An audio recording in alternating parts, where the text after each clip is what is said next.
while Chris and I were in Chicago at Brick World, we were interviewed by a puppet.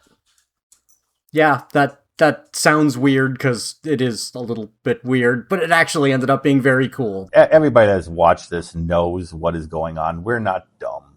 The show is Toys Play at Night Band. That's at TPAN Band, and I'll put a link to it here in the show notes. Go check it out. Subscribe to them. They were very cool, and we really enjoyed getting to meet the family behind this show. And so we got to be interviewed by George. Well, thank you very much for your time, George. We appreciate it. Just check it out. Why don't you give what you can say, a brief, description of how this all started? Now, those of you who know me know brevity is not my strong suit. I write novels, not short stories. So that was a challenge for us, but we did our best. Do we go chronological? So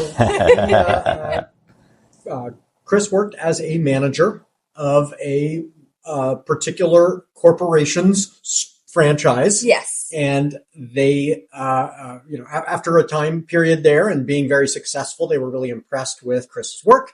And so they said, oh, yeah, maybe you should own a franchise.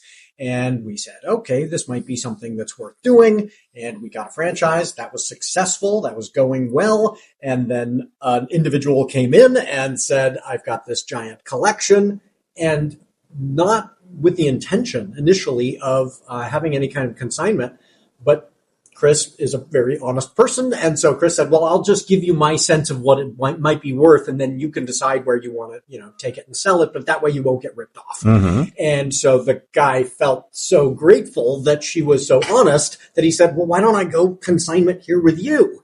And so they worked something out. They actually started it with just a very small amount and tried it out, and people were really excited about it. So then he wrote up a far more, comprehensive consignment agreement, and we had that consignment, and everything was going fine with that. He was getting his payments for about a year. For about a year, yeah. And those payments were on like a rolling payment schedule, and he had been getting his payments, but before his next, last 3 months worth of payments, something happened which was quite dramatic in that the larger corporation came in and said, we're taking this store back.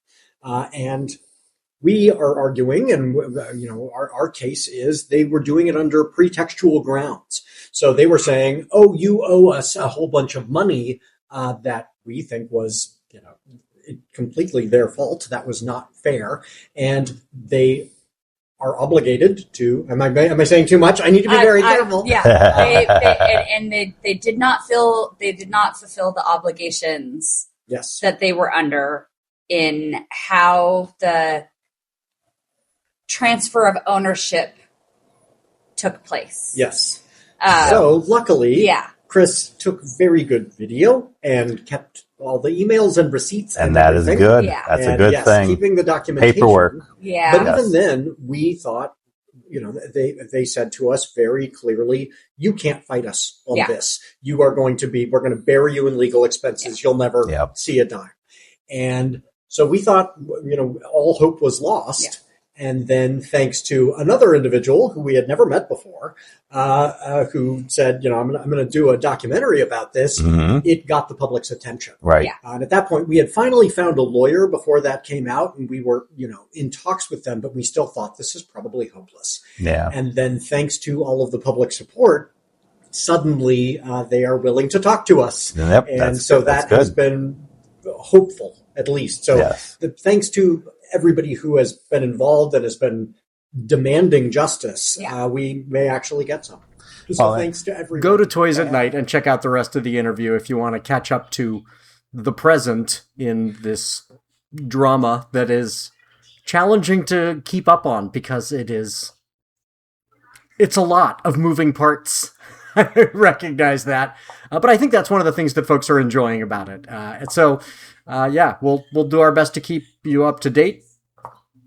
Moving forward, I'm going to get back to work on sending royalties to the authors that I work with and then work on Chapter 22. So keep an eye out for that because Chapter 22 of my serial novel, Tilting at Windmills, will come out soon, I hope. I'm hard at work on that, and I think you're going to really enjoy it, and it will have a few more little bits of information for keen-eyed folks who can read between the lines.